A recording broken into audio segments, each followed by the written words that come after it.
What's up, everybody? Welcome back to No Faking Sports. I'm your host, David Kincaid. As you can see, I'm smiling. I'm in a very good mood, y'all. It's family season, holiday season. I will actually be in Norman, Oklahoma this weekend because I'm coming to see my grandbabies. I have 8 total. I got 8 total grandbabies, man, and y'all remember this video because 5 of them are boys. So we got some stock coming your way to Norman, Oklahoma to put that helmet on. But they might not all play. We're going to make sure at least 3 of the 5 play. But one of them's really small. He's probably going to end up being my boxer, man. I coach boxing as well. I've boxed for years. Y'all gonna learn a little bit more about me every day because y'all are my Sooner family, man. So I'm gonna talk about different stuff. But we are talking about football today. But I'm in a good mood, even though I was kind of reading some comments, man. And I'm always going to be respectful of people that leave a comment. Because for one, you took time to watch my video to even say whatever you were gonna say. So I'm grateful. So man, as part of a transaction, watch my video, man. You can say whatever you want to say, man. I don't care. Um, I've had people call me stupid. I had people call me dumb. I should shut down my channel. All this crazy nonsense, man. When all I do is come on here and tell the truth. Tell the truth and make sometimes some very crazy predictions. For y'all that's been with this channel for a while, for the people that actually listen to the content instead of want to hurry up and uh, make a difference of opinion, the people that actually listen because they know what I'm talking about, thank you. Because you see it in the videos. I know a lot of y'all do. But for some of y'all that don't, because I keep getting the same stuff in my inbox, well, in the comments, and it doesn't make any sense. So today I want to talk about expectations versus standards. Expectations would be something like what Vegas put out. They said that the University of Oklahoma would go 6-7. And then some of the people that y'all love on YouTube so much came on here and told you we'd be lucky if we went 9-3.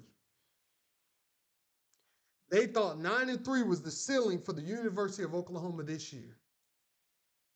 That was their expectations. Well, let me ask you a question, Sooner Nation. What's the standard?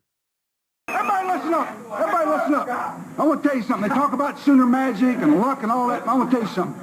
For 4 quarters, this football team dominated them. Offensively and defensively. The whole ball game. I tell you what. Everybody and every coach gets a game ball. Is the standard to be lucky to go 9-3? I'm a football player. I don't give a damn about expectations.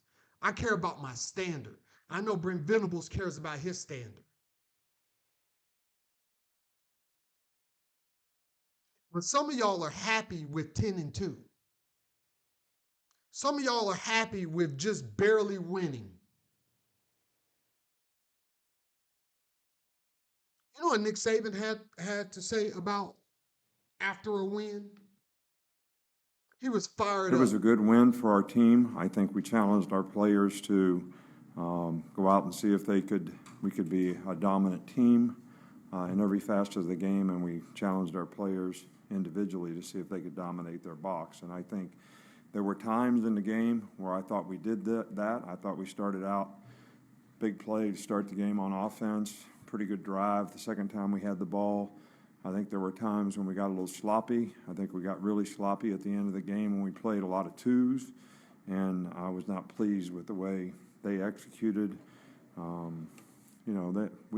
expectation for those guys is that they play the same standard that everybody else does.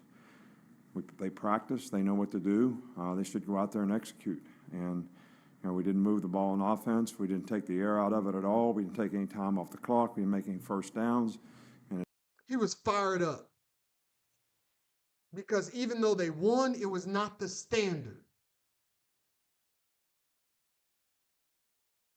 The standard at the University of Oklahoma is winning, dominating on both sides of the football. Not saying the defense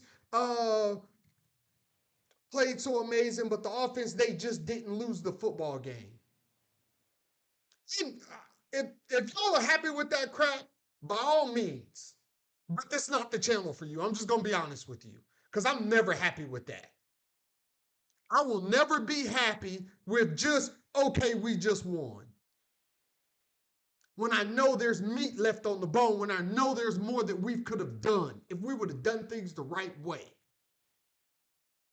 And regardless of what you're going to say in the comments, running the football is the right way. And I can't show you any more numbers. I can't give you any more examples. If you don't understand that, you don't know football.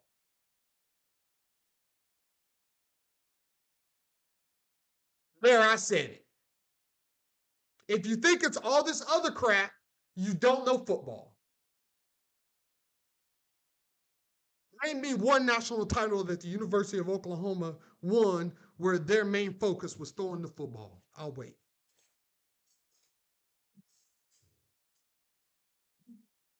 I'll wait.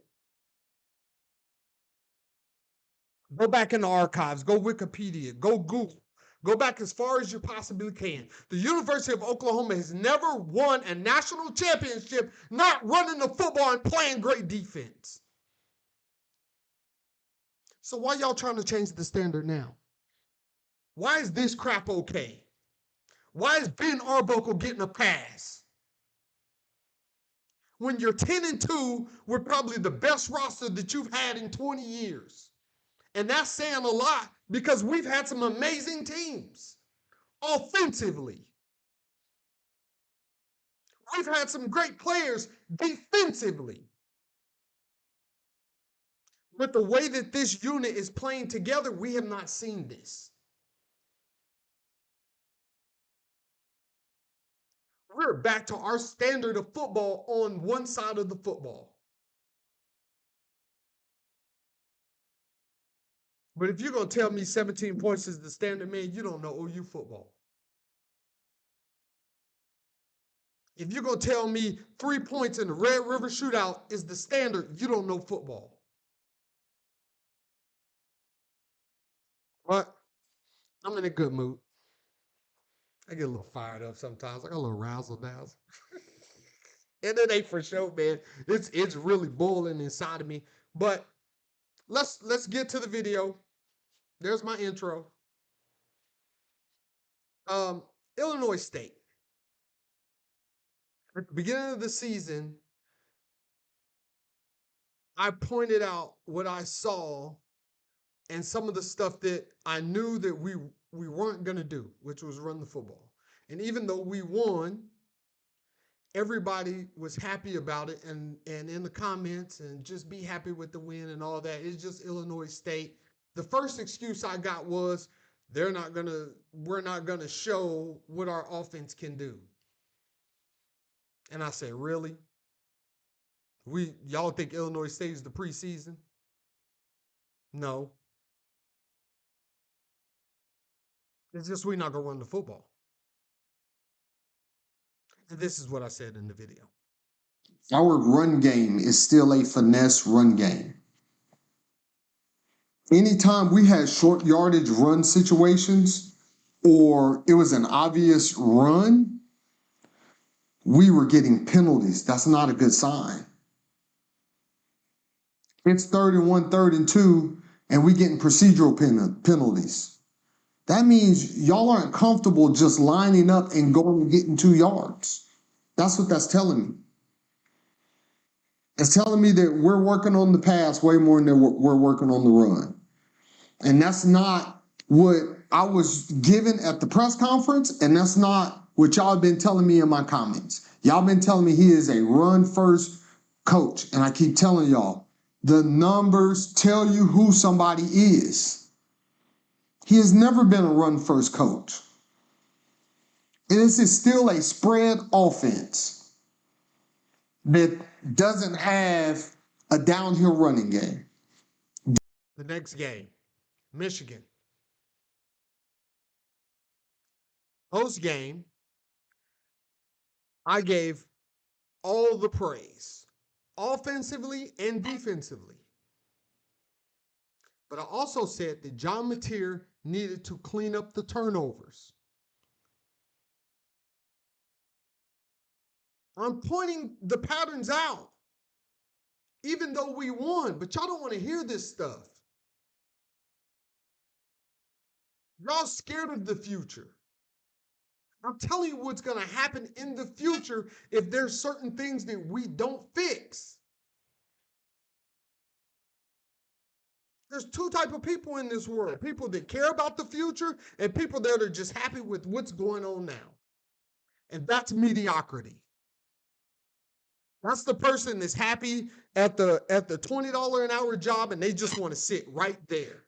That's the problem with the soldier in the United States Army that's an E4 and he's making a pretty good check and he don't want to make sergeant because it's too hard to improve. The standard is not to be stagnant. At the University of Oklahoma, if we have not met the standard offensively, it needs to be fixed.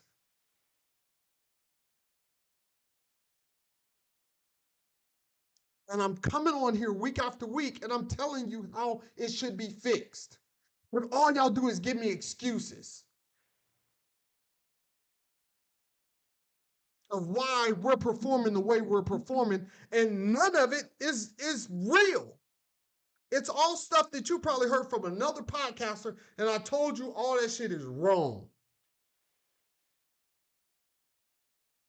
It's wrong. You've seen the numbers. They've been in your face. Here's the rest of the proof. Let's keep going, man. John Mateer, 21-34 passing, 270 yards, 1 touchdown, 1 interceptions. That's an interception in each of the first 2 games. We got to clean that up. It's because we're not running the football. Simple.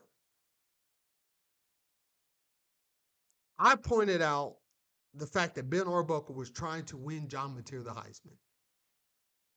And that's why he was getting most of the rushes on our team, and we were throwing the ball so much. I told you this, the Temple game.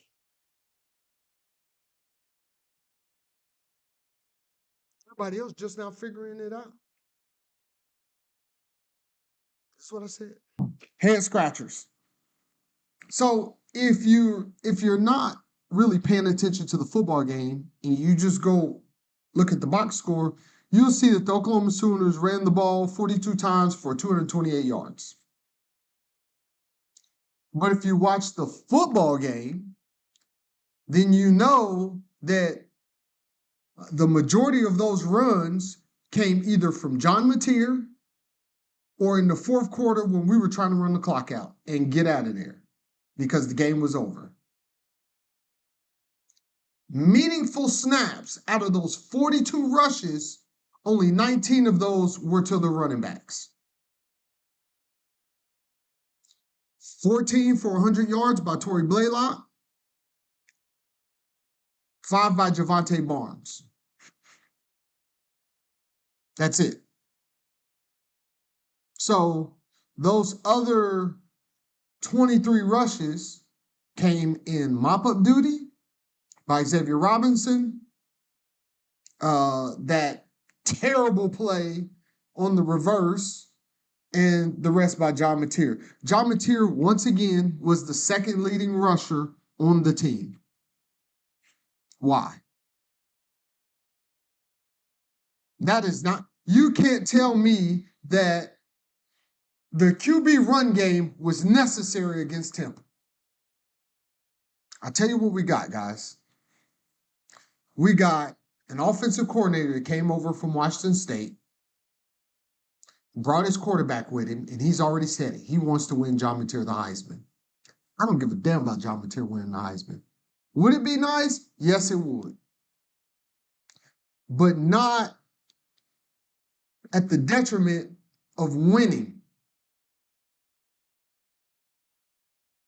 putting it all on him and expecting him to be Superman week in and week out is not how football is played. You still have to have an amazing defense, and you still have to have a run game. Now, we're undefeated. Once again, y'all don't even care. Y'all give a damn as long as we keep winning. Keep doing whatever you're doing, coach. Even though David Kincaid is getting on here and telling you that this ain't it. How many of y'all thought we was going to go undefeated with this nonsense?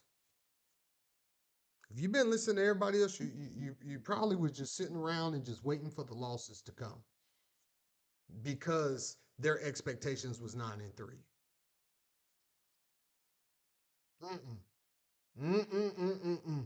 I expect us to perform to the standard. I expect my coaching staff to see what's working and what's not working and make changes accordingly, not to just keep doing the same thing over and over and over and over and over and over. But I guess they were happy with the way that they were performing, so they didn't want to improve. So that's what I got. I don't have an exceed the standard coach. I have a meet the standards coach. If you're ever in the military, you got an NCOER, you know what I'm talking about. You don't get promoted with just meeting the standard. You got to meet the standard NCOs, and you got to exceed the standard NCOs.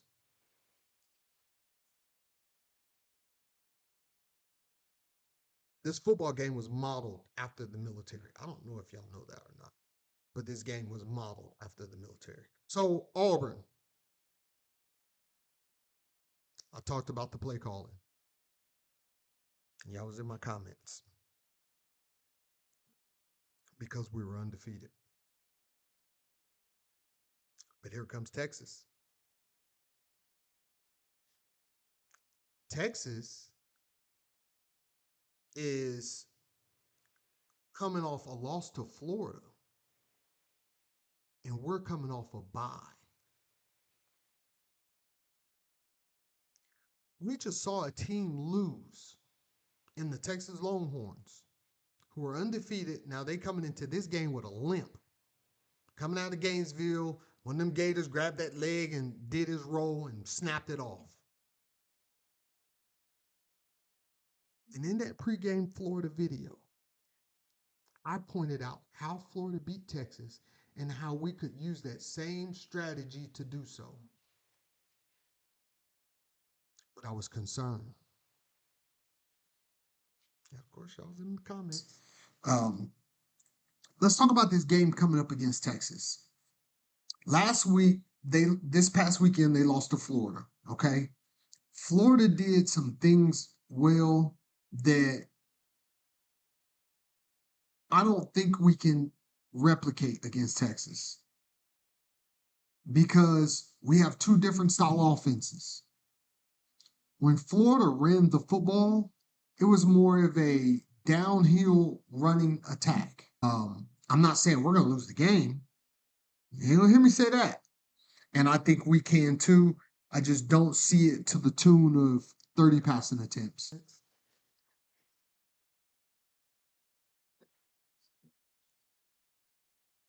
We didn't do none of that. We didn't even try to run the football. And John Mateer had 3 turnovers. And we scored 6 points against the University of Texas. We're the second lowest scoring team their schedule.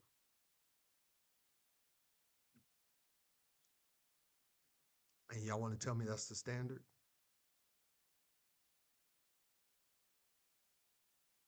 In the post game, y'all had excuses. John Mateer's thumb.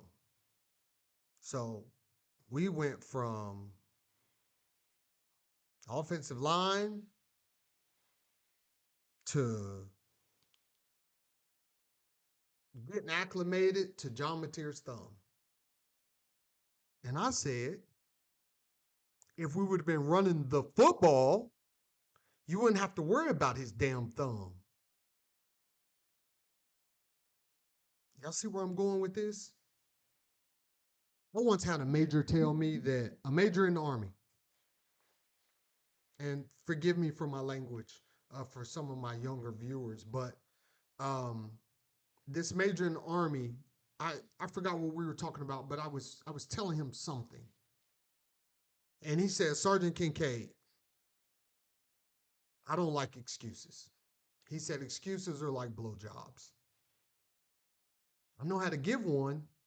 I choose not to. And then he looked me dead in my face. He said, Sergeant Kincaid, did you just give me an excuse? Well, I tell y'all what to swing on that man. This is what we deal with in the military. Grown man ask another grown man that I just give him a blowjob.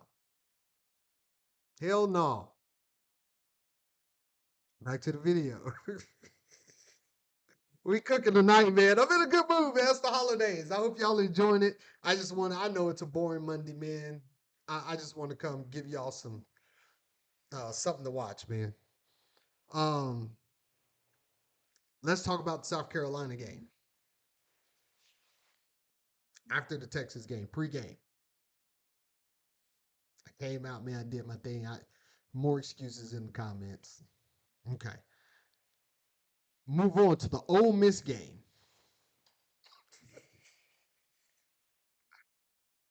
I came in the Ole Miss game and I told y'all that I had some fears. I was scared.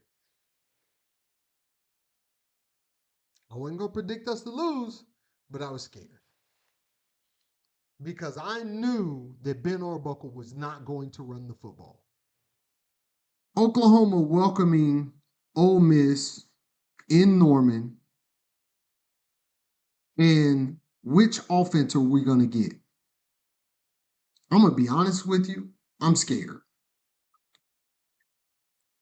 I don't think that Ben Arbuckle, because of who he is and because of what he knows,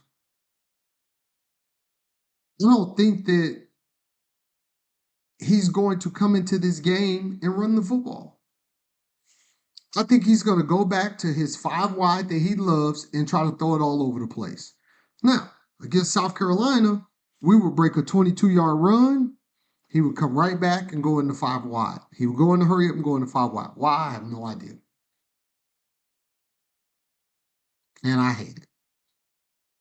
But it is what it is. We got the offense coordinator we got, and we got to rock with him. But running the football to the tune of 40 times not only helped win the football game in a dominant fashion, it helped your quarterback out. He had the first game in which he didn't throw an interception. He has turned the ball over in every game prior to the South Carolina game. He is not Baker Mayfield, guys.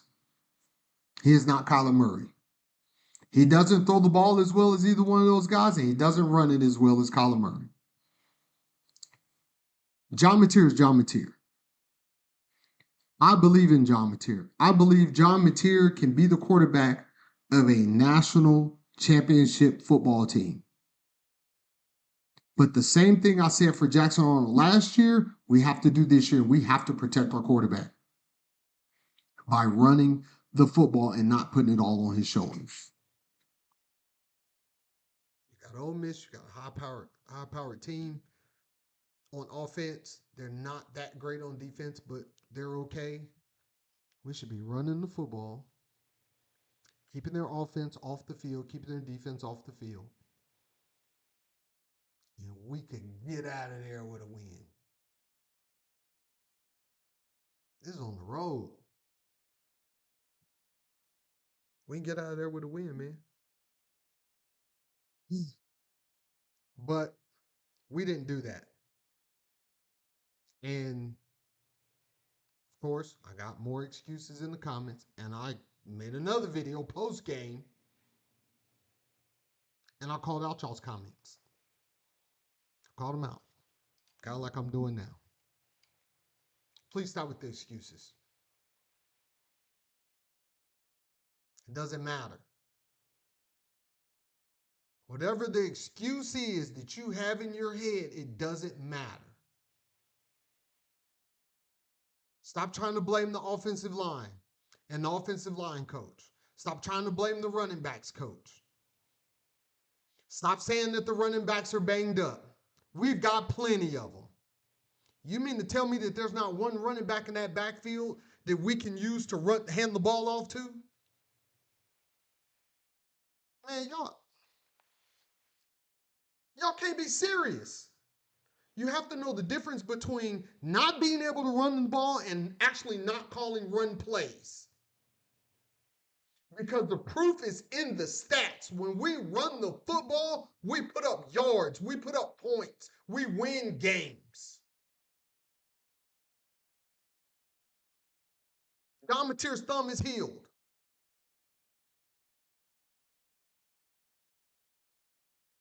He's not seeing the field. He's not his confidence. Then give the football to somebody else. If he's not seeing the field, if he doesn't have the confidence, why is he continually to throw the ball 35 times a game? Give the ball to somebody else. Tell him to turn around and hand it to one of them running backs. You got plenty of them. But you chose not to use them, so there goes Jaden out of his money. That's why that's why you thin at the running back position.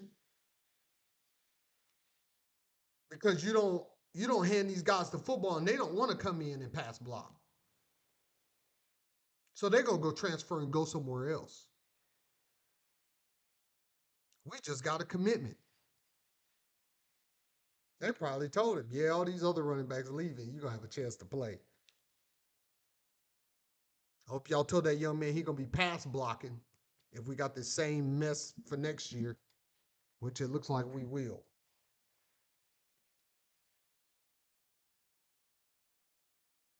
We got the LSU game coming up.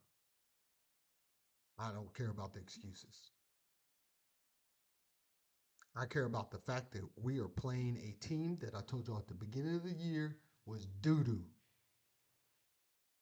I predicted Brian Kelly getting fired. Okay, I'll give you LSU, even though I don't think they're a very good football team. I think eventually Brian Kelly's going to get fired. You see, there's been a lot of firings going on around the league. Fired. Trash.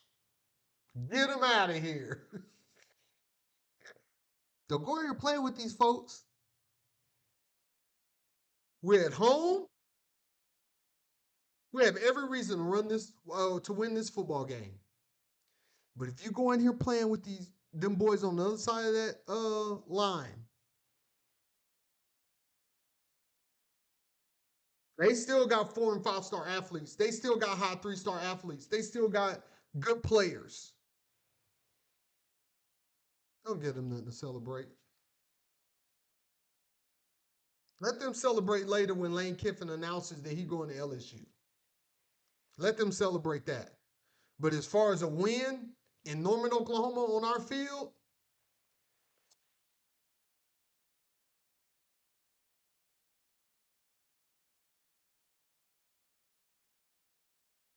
if this was any other situation, would y'all be worried? I'll give you an example. Let's say we're back in the Big 12 and looking at the record that LSU has.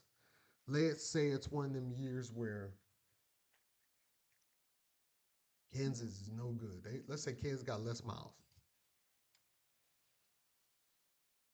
And it's towards the end of the year. And we have no reason to lose to this team at home.